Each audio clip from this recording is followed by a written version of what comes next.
Yeah, thank you very much. So, right, so this is work with Jensen and Payne. And we had two papers on this story. So these are sort of, I think, kind of nice applications of tropic geometry to settle problems of moduli theory that concern the geometry of the moduli spaces of important moduli space of curves. So this is going to be the simplest version of the two papers because the genus will be relatively small, still double digits. So let me begin with the following problem. So you look at MG bar, so it's a moduli space of stable curves of G, and it has a boundary which breaks into components. Right, and these are the various types of degenerations. These are the irreducible curves and delta 1, delta I, two curves of genera I and G minus 1 meeting at one point. And if you have an effective divisor on MG, if D is an effective divisor, its class, the picard being generated by the classes of these divisors under the Hodge class, the class of this divisor can be written as A lambda, so this is on MG, minus the sum of the BI delta I. And one defines, by analogy with the theory of modular forms, defines what's called the slope of this, which is this quantity, the Hodge class, by the smallest BI. And this is a positive number if the divisor doesn't contain boundaries. It's an important invariant for any questions in birational geometry because there is this, for instance, this observation, this fact that, say, the moduli space MG is of general type for a given genus. So general type, again, means that the canonical bundle has the maximum number of sections. So it's a big divisor. If and only if there exists a D divisor on MG bar effective with the slope less than 6.5. And what is hiding behind is a famous calculation due to Harrison-Mumford of the canonical class of the moduli space. The canonical class is 30 lambda minus 2 delta 0 minus 3 delta 1 minus so on. Yeah. So once you can beat the slope of this, it's a question of is this effective or not. You can beat the slope of this, which is 6.5. If you can, then you can express your canonical bundle as something effective plus something big. Hodge class is big, so it has the maximum number of sections. So this is a very important question. And yeah, similar questions can be formulated for other moduli spaces. And then the last coefficient is 2, right? So all the coefficients are 2. Yeah. Right. Thank you. All but one. But yeah. Thank you. Great. Okay. Right. So I observed by listening to, I think it's better to alternate the black box from one side to the other. This is my observation. Yeah. Let's see. Huh? You don't know? Yeah. I do. You do some neck exercise also. Right. Okay. So, but at least I don't do any exercise. You do the exercise. I mean, I already do exercise because I'm writing. Yeah. Okay, so there are some divisors, and these are the Brillouin-Newton divisors here. So there is some classical aspect of the. So people are using these days classical in all sorts of ways. It's adjective, but this is really classical. So divisors. So these are divisors of curves which carry a certain linear system. MGDR, GRD, yeah. GDR is something else. So this is the locus of curves of genus G, which have a linear system of type GRD. And this works. This is a divisor when the Brillouin-Newton number, which is rho, which is G minus R plus 1 times G minus D plus 1, is -1. So this is the expected dimension of the variety of linear systems of type GRD. on a curve of genus G. So when this is -1, the general curve is not going to have any linear system of this type. And those curves that will have one will form a divisor. So this is in fact an irreducible divisor. And calculation of a theorem of Harris and Eisenbach and Harris shows that the slope of the compactification of this is 6 plus 12 over G plus 1. And which actually, by what I said, this is basically the proof that MG is of general type for genus at least 24. And then, right, so that's maybe I should say this. This implies that MG is of general type for genus 24 or higher. And then the question appeared, for a while it was thought that you cannot beat that, but you can, then the question was posed, can you beat this slope? And the answer is indeed yes. There are examples, there are lots of examples. I mean, lots means at least 3 infinite families of counterexamples. There are lots of examples of divisors of smaller slope, of divisors on MG of smaller slopes.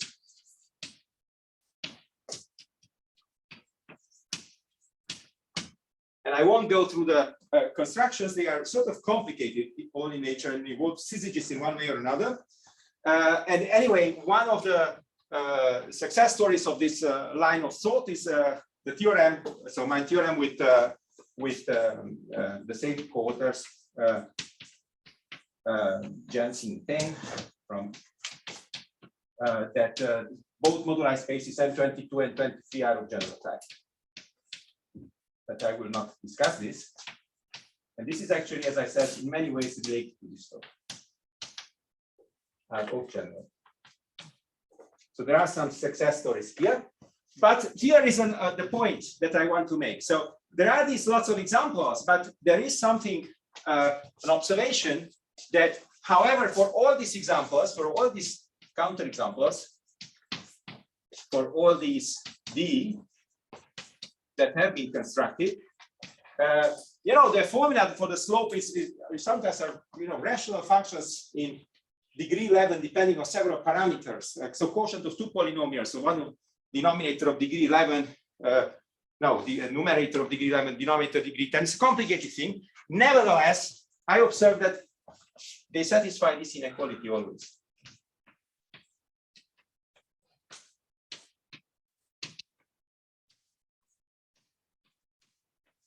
For any G. That they beat the Brillouin slope, but this works only for G at least 12, but by little. And in fact, they never beat this quantity. Now, of course, to continue here, one would need to recognize what are these numbers actually. Sorry, G there. So there are this D and Yeah. G. Where G is for which G? Any G, for which this is any G for which this inequality holds. Yeah, so any G at least 10. Let's say you have to be safe at least 12. But if you put G equals 21, then this is kind of close. But it's not, Exactly, it's kind of close, right? So this makes the question quite interesting. Yeah. So right. So right. So if you believe this, so then this raised the question. You know, so this was just a numerical observation, and if you you can ask the question, okay, maybe this inequality always holds, right? For any D on MG. And then if you compare this to 13 halves, you will get that MG is of general type already for G equals 20 or 21, right? Or something like this. Yeah. So you can ask. Here is a question that people have asked: is it true that perhaps S of D is at least is always this? Yeah. Okay. So this is a more refined question that you can ask. So now let's see.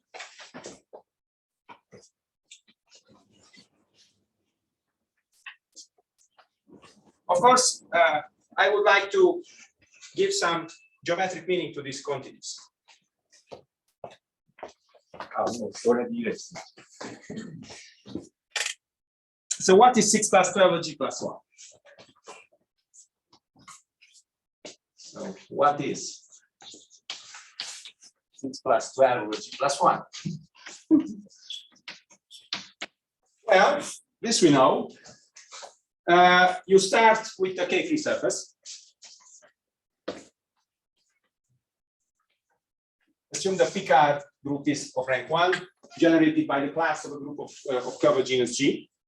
And you take a left-hand pencil as your K-free surface, S, and you take a K-free, a left-hand pencil with pick S generated by C, or genus G, and take a left-hand pencil, general pencil, C lambda, on this curve, on this K surface. This will induce a rational curve in moduli of Mg, rational curve. And you think a little bit about this, right? So you understand you move generically on the surface your curve. It's a P1, there's a PG of linear system of dimension G. You take a generic P1 in this PG, there will be a curve with finitely many nodal curves, and you compute the intersection of R by lambda, by delta divided this ratio R divided by lambda, and guess what? You get 6 plus 12 G plus 1. This is a quite remarkable fact. And in fact, what I'm saying, if you look at this and you compare it with this formula for the slope, you will see that the intersection number is 0. Yeah. So the intersection number with Mg RD is in fact 0 always. And this is no surprise because there is a famous theorem of Lazarsfeld, which says, I don't write, maybe I'll say it, Lazarsfeld proved that curves on a generic K-free surface are Brillouin general, are Petri general in fact. And that means that a pencil, such a pencil, is either going to be disjoint from the Brillouin divisors or is going to be entirely contained, right? But if you cannot have a positive intersection number. So this is a manifestation of Lazarsfeld's theorem. This way. So this is already telling you what is 6 plus 12 or G plus 1. Yes. So once you, so this is a calculation with Lefschetz pencils. This I don't want to do. No, he wanted it does with the top one. Right, but once you believe this, I just say that this 6 plus 12 G plus 1 is the same as the slope of this divisor that has been computed by the theory of limit linear series, and that's it. So I got 6 plus 12 G plus 1 in 2 ways. Other questions? Can they meet at the boundary? Sure. No, yeah, but once, you know, it can be that it's entirely contained. On the K-free surface, I can construct hyperellipticals, for instance. Yeah, and it, you know, but not if C is Picard of rank 1. If I put an elliptic curve, I can make any gonality curve. But the intersection number will always be 0. Okay. So what is 6 plus 10 over G?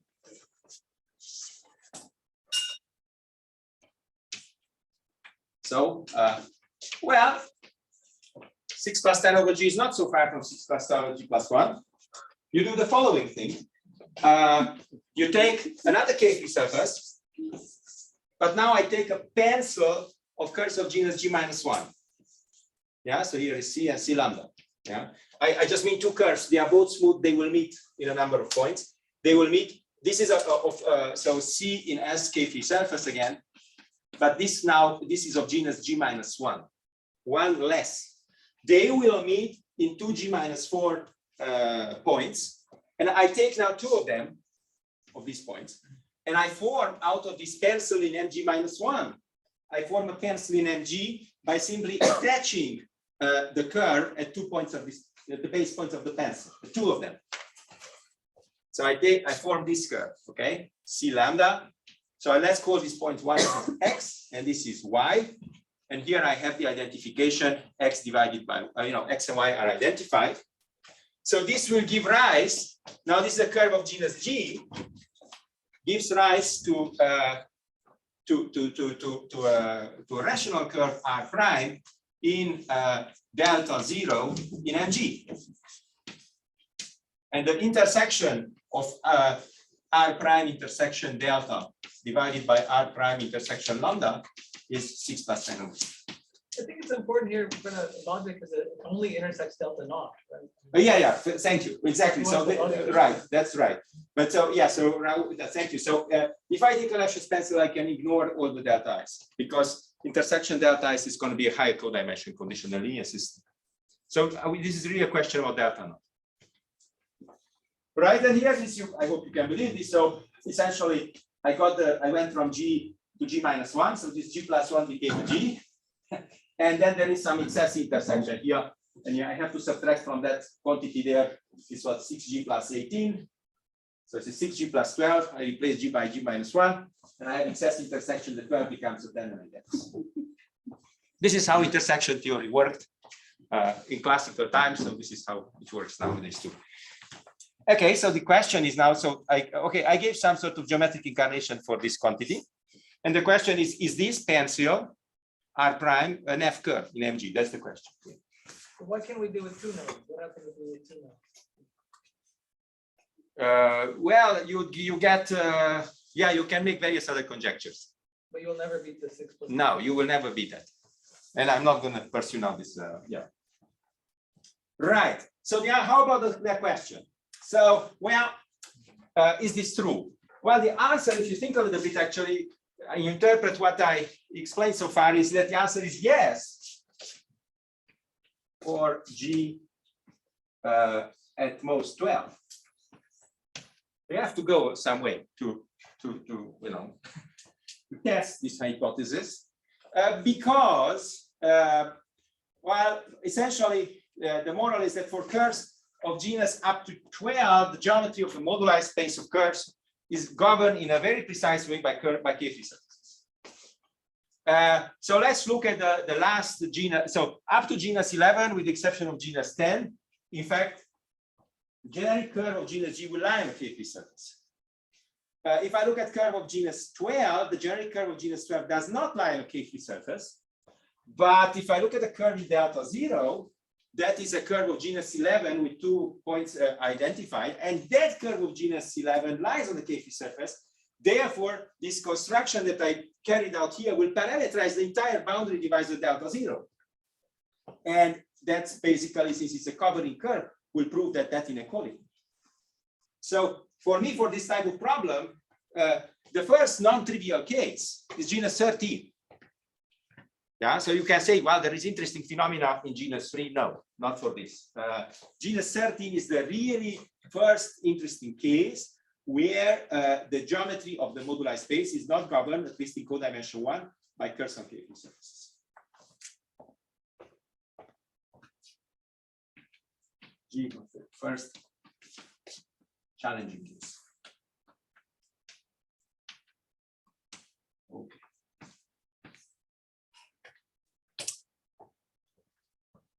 And essentially,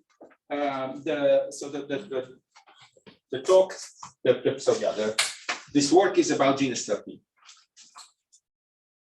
So what shall I do now? How about I erase the blank?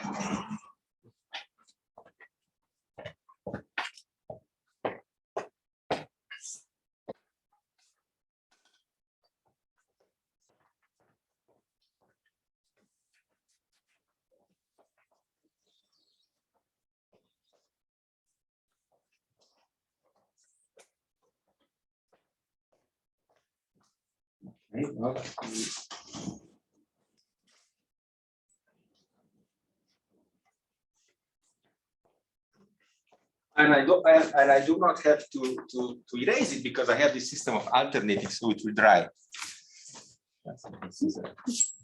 Okay.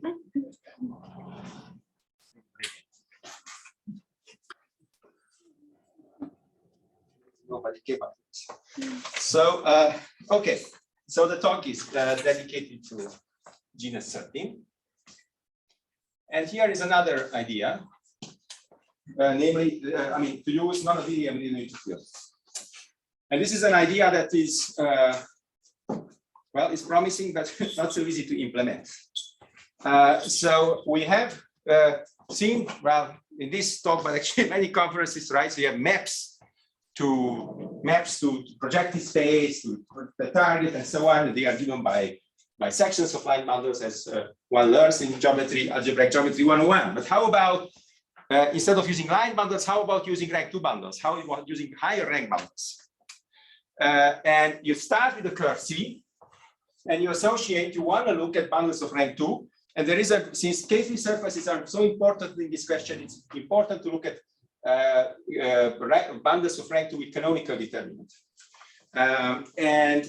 You look inside the moduli space as you see omega C. So this is the moduli space of rank 2 bundles. Maybe I should put a 2 here as well. Rank 2 bundles with stable rank 2 bundles with canonical determinant. I look at this locus, which parameterizes rank 2 bundles. So this is a semi-stable rank 2 bundle with canonical determinant and with at least k sections.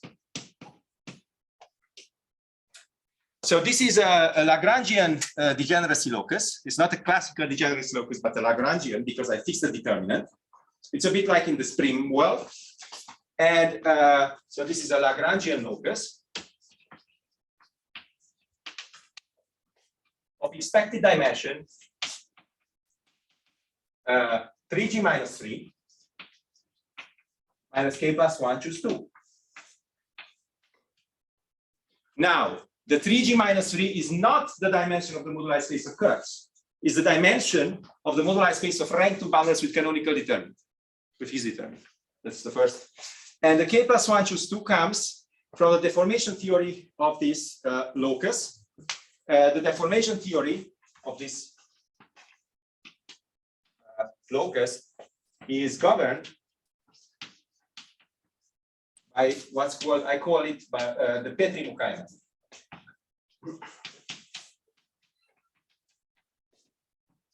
Mukai-Petri. So yeah, so this is a map that goes from C2 of H0T into H0 of C2 of the bundle. It's the bundle of rank 3 now. So you count, so in the sense that if this map is injective, then this locus is smooth at that point of the expected dimension 3g minus 3 minus k plus 1, choose 2. You count your dimensions. This is definitely k plus 1, choose 2 dimensional, because I impose the condition that there are k sections. And by Riemann-Roch, this is, of course, the cotangent space. So this is 3g minus 3. And therefore, you get this number. Okay. So, of course, proving any transversality result for rank 2 bundles is infinitely more difficult than for line bundles, for rank 1 bundles.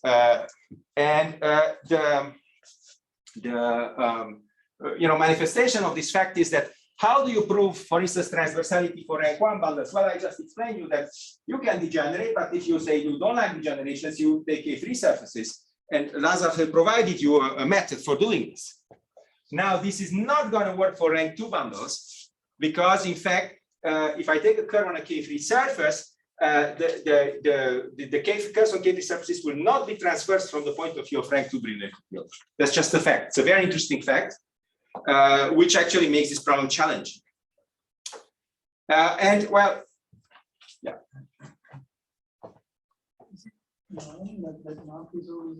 Yes, thank you. I should have said this. Yeah, right. So this is so it is known that if I take a curve, a generic curve, this map is injective for a general choice of, no, for any E. This is the theorem of Teixeira. Yeah. The existence is not established. When it's the existence, right? So if this when H0 is exactly K. Yeah. So the theorem, what is known is that this map is injective, right? So it's known that C generic, then mu E is injective for any. And it's a quite difficult proof, actually. For any such that H naught is For exactly any- K. For any. For any. In particular, it cannot have larger dimension than this one. So it's just as a yeah. In particular, this number has to be non-negative. Yeah. Okay, but the existence is not known, is not established. Okay, so for right, so basically, what I want to do is I want to focus on the case when this thing is expected to be zero-dimensional, right? So today we focus on the case when 3g minus 3 is k plus 1 choose 2. Okay, so solving this equation is surely not beyond us. The first, but I already declared the case is g less than 10 trivial. So the first interesting case is k equals 8. Yeah. So it's k 5 and 6 that gives you genus 5 and 6. Those are interesting cases, but they are already done by Mukan, so we don't care about that. K equals 8. This is 9 choose 2, you get genus 13. And the next case is k equals 9 when you get genus equal to 16. These are interesting cases.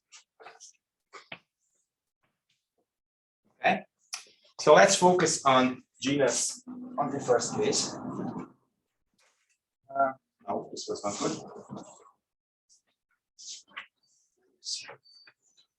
Right. So now I would like to right. So what I want to say is in these cases, right? So I have this map. Let's call it the universal in the universal setting. I have here S, U, G, omega, and K, right? And this is expected to be a finite map over Mg. I call this map theta. So this is a generically finite map.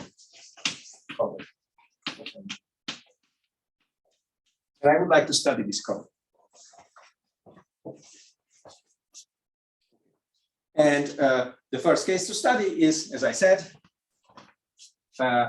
genus 13, k equals 8, right? So this is the map. So SU 13 to 8. No, omega, I forgot. 12, 13. Okay. So when you have such a map which is expected to be generically finite. So what's the first thing that you ask about it? Degree. Very good. Thank you. Exactly, the degree. Yeah. So that's what I asked also. And we have a bunch of results here. So here this is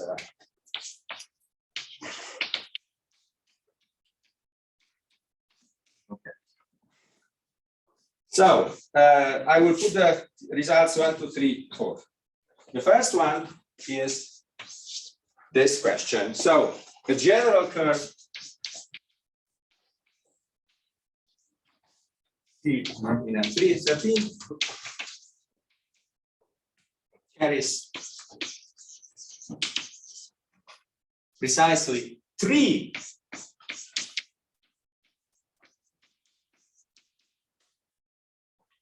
vector bundles. E SU C omega. So this map is 3 to 1.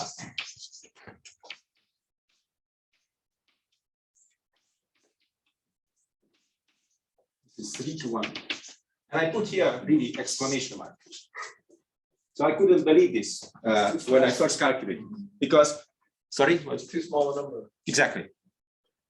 So this is totally unprecedented. I do not know of a okay for M4 I know of a 2 to 1 cover, right, by Burli scheme, but I don't know a parallel of this story even for M4, M5. So the fact is that there is a modular cover of M13 of degree 3, right, which I find very surprising. And so this number is indeed so small. And if you count the number of linear systems in the case when the Brillouin number is 0 here, these are degrees of the Grassmannian, and they are sort of Catalan numbers. And as soon as you go to say genus then you are at 40, you are at 3 digits almost. So you certainly don't expect to be a 3 to 1. But you get this structure here. Right, it's 3 to 1. I should say you can ask this question, what is the number in the Mukai cases? So this would be k equals 5 and 6. And the answer is there 1. And this is actually apparent from Mukai's theory that in that case, of kernel genus 6, there's a single vector bundle with 5 sections in that case. Right? But that is sort of, they are sort of all not really stable, they cannot decompose, and that's not such a miracle, in fact. Anyways, this is the result. The second is the following, that this universal discover is unirational. Is unirational.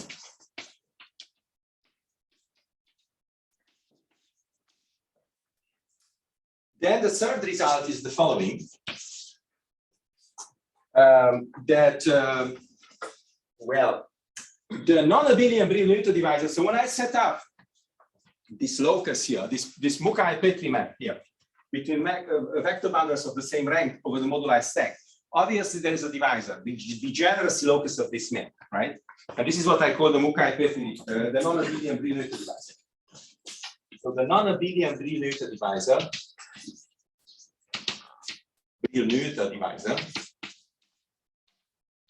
so this is yeah, so how shall I give it? Give it the name Mukai-Petri. So Mukai-Petri is the locus of those curves of genus 13 with the property that there exists such a bundle, one of the 3,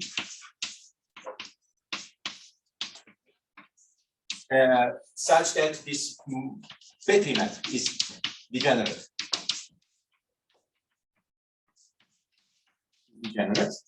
So this is a divisor on the this universal Brillouin locus, therefore a divisor on M13 by pushing it forward.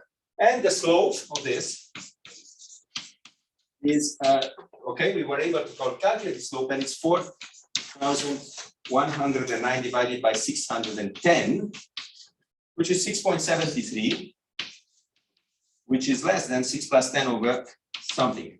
6 plus 10 over g, which is actually, by the way, much larger, it's 6.76. So the answer to this question here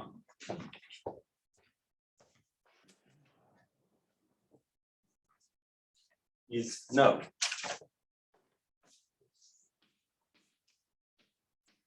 Sort of argue that the first case that is really challenging was 13, and in this case, this is a counterexample to this expectation. Okay. And then we have a theorem 2.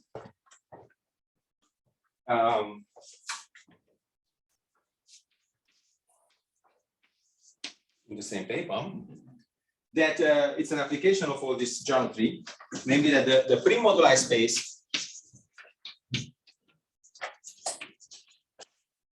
R13 is of general type. Is of general type.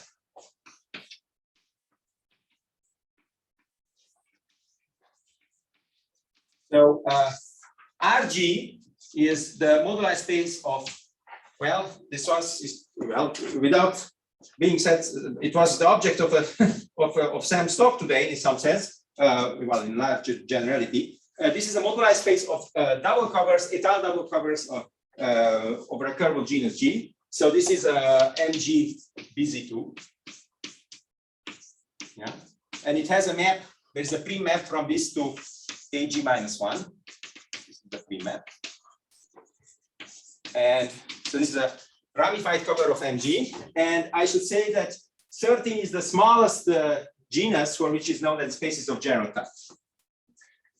Yeah, so what is, it was known before that it's for genus at least 14, but different from 16, RG was known to be of general type, and this is the smallest G for which, so 13 is the smallest G for which such a result holds.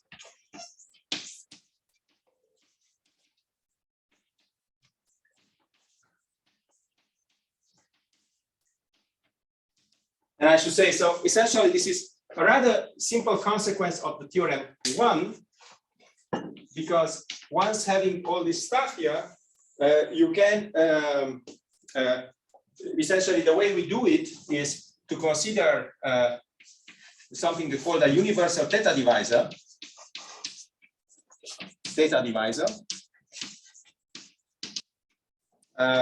On this moduli space, and this is simply the locus. I call it theta 13 or theta, doesn't matter. So this is just, I can do it in any genus. This is C eta in Rg. So eta is a point of order 2 in the Jacobian, with the property that if I look at the tensor of this rank 2 bundle with eta, I get a section. So this is for some eta in one of the 3 bundles.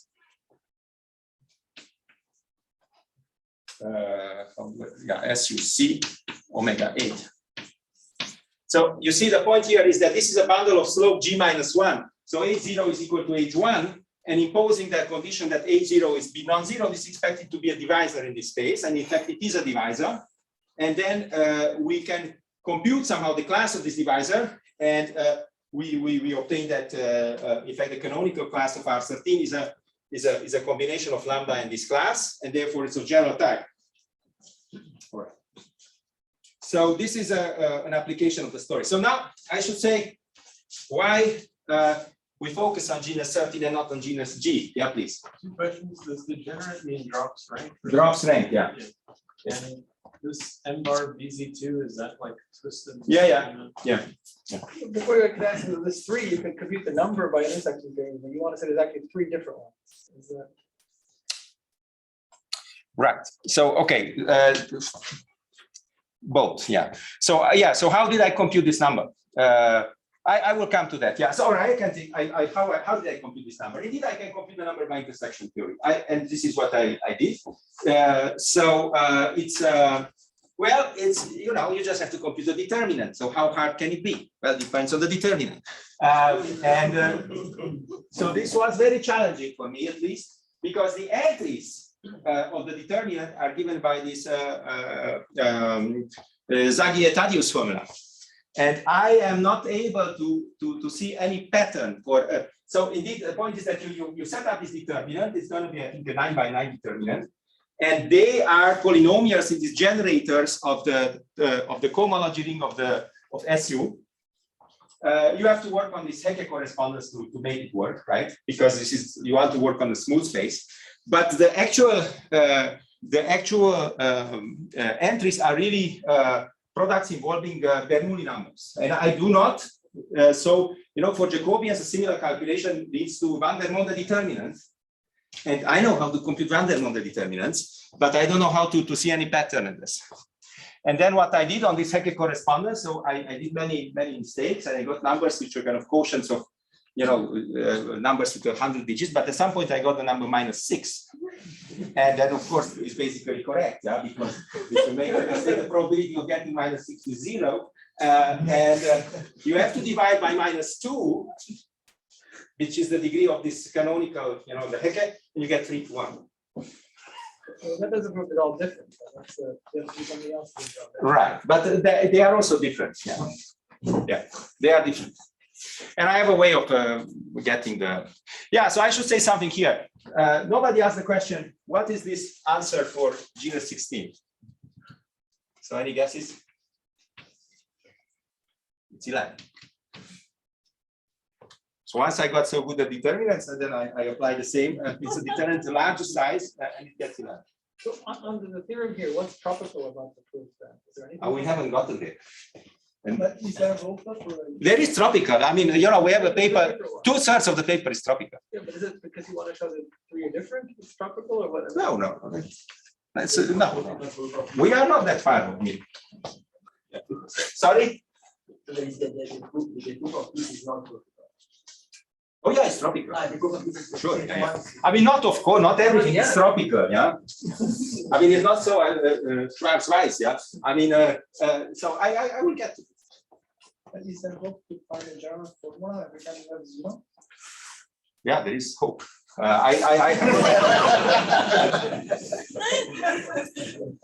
mean, so I can tell you my hope. My hope was to show the formula to Zaghi. I mean, after all, he got these numbers, yeah. So, but this hope has not materialized. I showed no. I showed him the formula. I meant Zaghi. I meant this is not the problem. No, there is no conjecture. I'm happy to explain to everybody this. There should be, yeah. Okay. All right. So I think that try to answer seriously this question. So why is about what the reason we can do this? I am unable, since I cannot even answer this question that you asked. No, this is really very reasonable, and I cannot carry out this program in genus G. The reason we can do it in genus 13 is because there is a happy accident, and I will explain this. The essential thing here is that. So what is this? We have this moduli space SU13 omega A. So we have to compactify this somehow, and I put here compactification, but it's going to be partial compactification, which is suitable for our purposes. And there is a universal curve here, right, of genus 13 over this 3-to-1 column. And here there is a universal bundle, right? And the essential point here, this is the universal rank 2 bundle. Universal rank 2 bundle. Object to some canonical normalization. So the key actor in these intersection calculations is to compute. I have the C2, let's call this map, let's call this pi, this universal curve. So I have C2 of this bundle. I push this forward. I get an element in C1 of this thing, of this SU, and I push it forward for, to M13. So this is an element in C1 of M13. Of course, this I can do for any genus, yeah? And the question is, what is this class?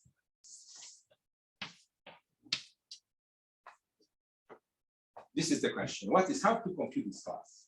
And I explain how we're going to compute it in this case. And once that class has been computed, you can believe, of course, that I can also compute this class. This is just obviously it's going to be some Riemann or some linear combination involving the Hodge class and that class there. So that is computed, and we get the formula. All right. So okay. So how to do this? And this involves what's called the concept of resonance. And I'll explain this happy accident in genus 13. But now I will just apply graphically.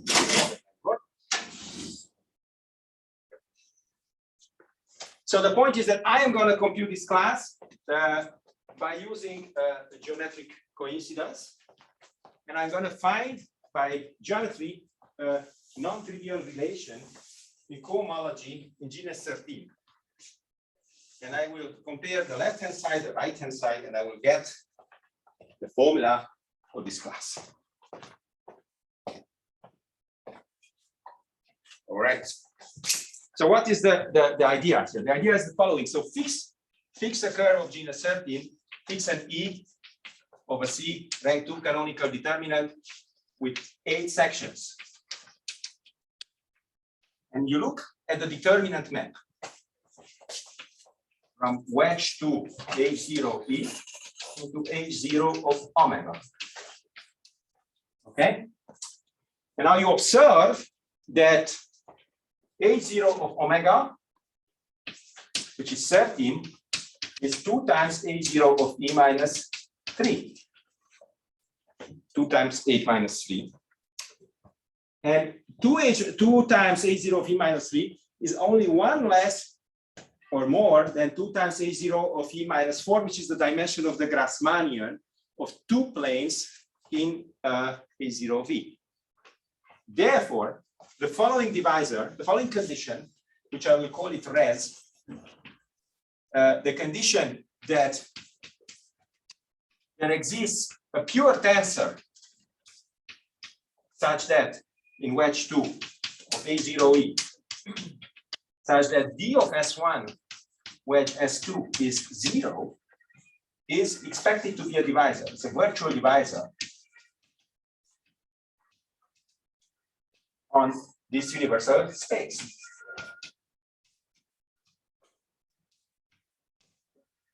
Yeah.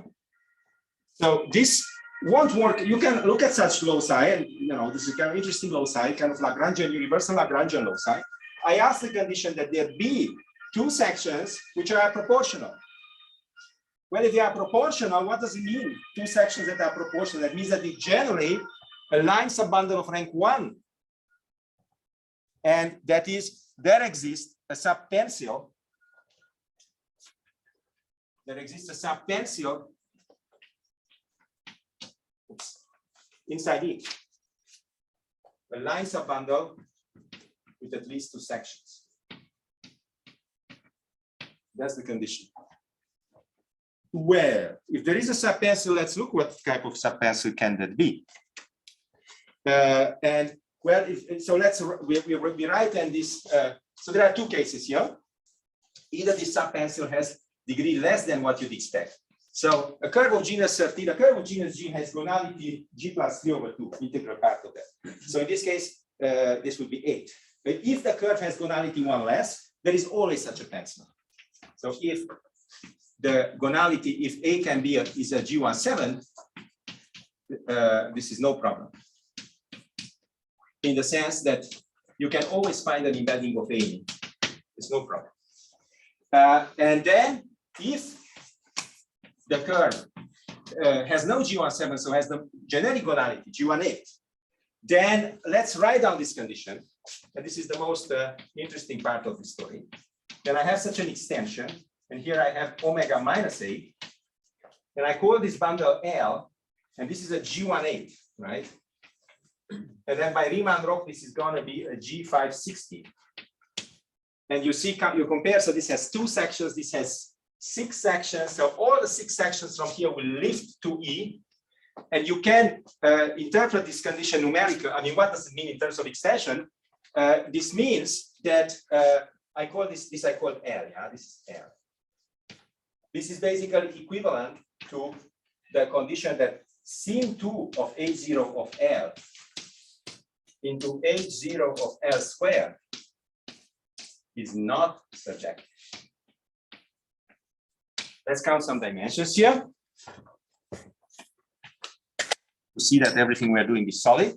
So this is in P5, right? So this is 7 choose 2, this is 21 dimensional.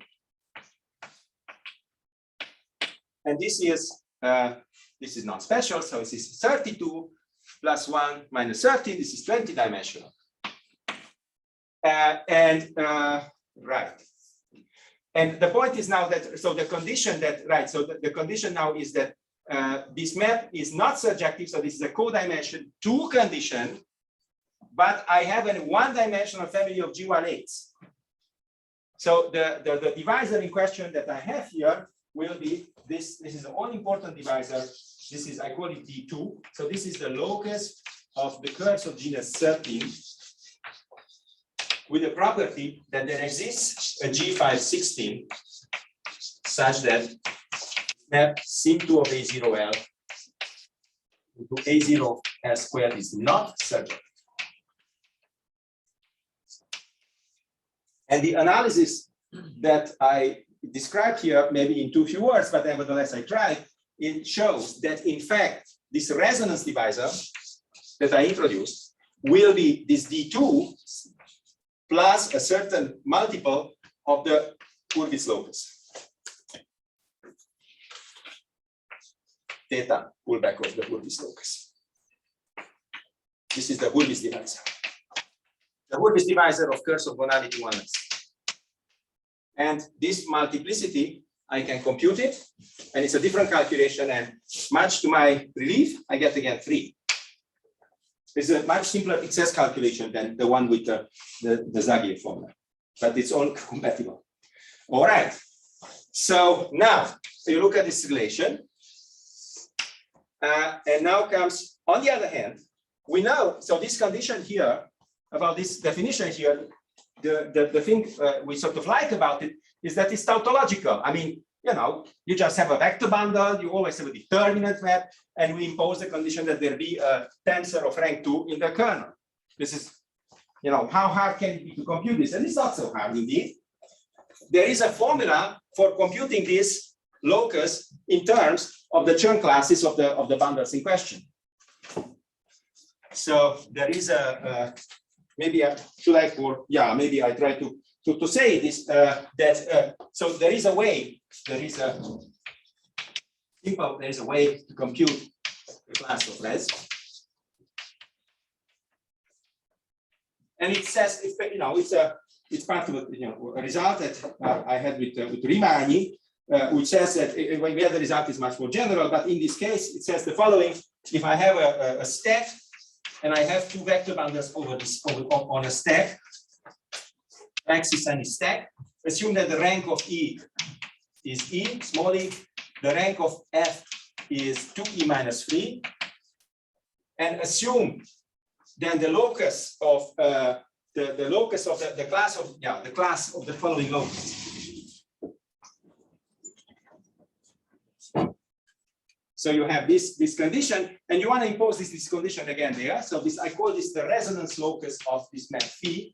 So this is the locus of those X in X with the property that there will be two sections in the fiber of E to the X, such that phi of S1 wedge S2 is 0. This is a virtual divisor on the stack, and its Chern class is the following. With Chern class, with class, virtual class, or whatever class, it's some number. It's a formula. 2E minus 4. It's a Catalan number here. E minus 2 factorial times E minus 1 factorial. Sorry, so here is a product. This is what matters is C1 of F minus 4E minus 6 divided by E C1 of E. I mean, it doesn't matter the numbers, but you know, it's kind of believable that there should be a universal formula for such a locus. So you know how to compute the left-hand side of the formula in terms of this tautological class that I described. It's very important to have, namely, well, this one, it's here. And well, if I know how to compute also the right-hand side, then we are done. We will get a relation, a non-trivial relation in terms of this class, and we will have it. This is what we do. So the only thing that, well, of course, this class is known. The question is, how about this class? And in fact, so I'm sorry, but in fact, you know, as I said, 2/4 of the two-thirds of the paper are devoted to this class. Namely, this is the locus. I repeat what it is the locus of curves of some genus, such that the curve lies on a, you know, that lies on more quadrics than you'd expect. And this is an instance of the strong maximum rank conjecture. And what is extremely difficult here is to prove that D2 is indeed a divisor. And it's not the entire N13. And this parallels our work with Janssen and Payne on M22 and M23, where we prove the general tightness by looking at the divisor of similar type. Okay, and so This is for part 3 of that theorem. this is for everything. Everything. This is part 1. Okay, is part 1. Yeah, for part 3, correct. Yeah, part 1 and 2 are independent. And part 2, I won't say anything because it's impossible to fit. But right, for part 3. Yeah, and actually, you know, making use of this identity here. So computing the class is not so difficult here. Proving that this is really transversal, this is the difficult. Why is part 2 true then? Well, you're not going to say anything about it. Oh, you give us a hint about why where you have. Yes. I mean, I could. I guess. Yes, it is true because yeah, you look at the okay, you write these extensions. And you interpret this condition, and then you look at the geometry of the. So you see that you look at this the curve lies. You know, you try to write this condition in terms of extensions, and you have some embedding in which curves on one extra quadric, and then I think you are in P6, and there are 5 quadrics, and then you 5 quadrics intersect in a curve, and you look at the linked curve of this. And the linked curve of this is a curve of genus 7. and you apply the Mukai theory. I never explained this part so fast as this one. So anyway, this is a geometric argument. It's quite nice, and it's that you can link it to curves of genus 7. This is a different type. I didn't intend to go into this. Yeah, but okay. Right. So that I just want to say something about this D2 now. Yeah. So this is the tropical part. Gabby, before you become tropical, two questions. First of all, why were you happy and were expecting the coefficient 3 in front of the word? No, I was happy because I saw 3 again. So the issue is, yeah, no, it makes sense if you think that the degree. Essentially, it means that, so if you have a curve in the Hurwitz space, right, there is a unique G17. And that means that, in fact, all the 3 bundles will be taken care of by the success phenomenon. Right. I don't know why. Yeah. The way this is done is basically an excess intersection calculation on a projective space. It's much simpler. This is really a simple excess intersection calculation. But you're not claiming any match between the 3 or the other. I mean, Well, there is, of The course. 3 guys in the same So you fiber. didn't have to do this calculation. Is that what? Yeah, of course I had to do this calculation because I want to compute this class. I want to compute this class, Yeah, sure. You have to do it. right? No, but if you knew the answer was going to be 3, you already did part A, part 1, then you can conclude it was a 3 there. Okay, let's go to the tropical part. Wait, second question. Do you claim that D2 is irreducible?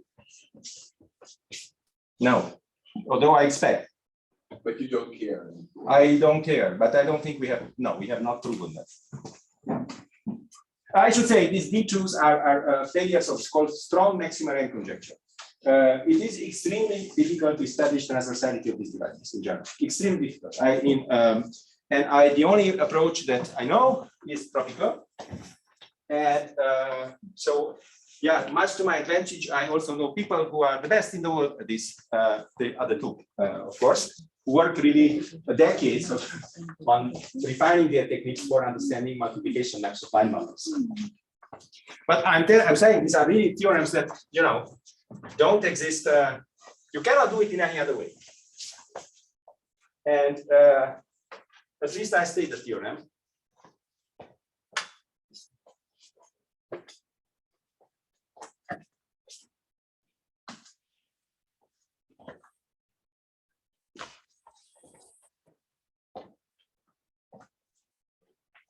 So right, so the essentially is the transversality of this construction, and it says that right. So this is that the theorem is that, well, so you look at one of these curves, this chain of loops, and this is a tropical curve, and you have here. Sorry, this is W1. I and that is VGWG. Okay, so it's a tropical curve. You have a length, edge length, yeah. So this is a tropical curve, which has many advantages from the point of view of linear systems on it. And well, so I say that if you have a smooth curve, so this is, as I say, a crucial part of the whole project is that if you have C over something, the smooth curve of genus 7, whose minimal skeleton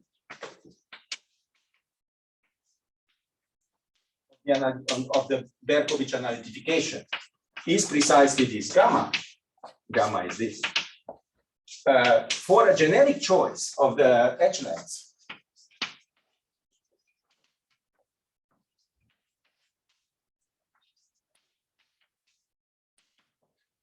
we have that then the multiplication from C to H0 CL goes into H0 of CL squared is surjective for any CL in W516 of C. And right. And well, the way we do this is sort of we assume it's not true. Then there is a relation, and we tropicalize that relation. And this will lead to a tropical dependency between the tropicalizations of these sections. And now on this chain of loops, there is a very good description of all the tropical divisors in terms of tableaus and so on. And this has been in previous work of Payne and Flieger and collaborators and so on. So we kind of know what are the tropicalizations of the sections here. And then essentially the game is here to construct in each case a tropical independence. So this is a complex programming question, which is by no means trivial, and it establishes the transversality, and it proves that this D2 is not a whole M13, but in fact is a divisor. Then there is a second part, which is kind of long, but this is more standard to compute the class of this, assuming the transversal. This is, you basically work on the universal parameter space of these G516s, and it's a basically codimension 2 calculation.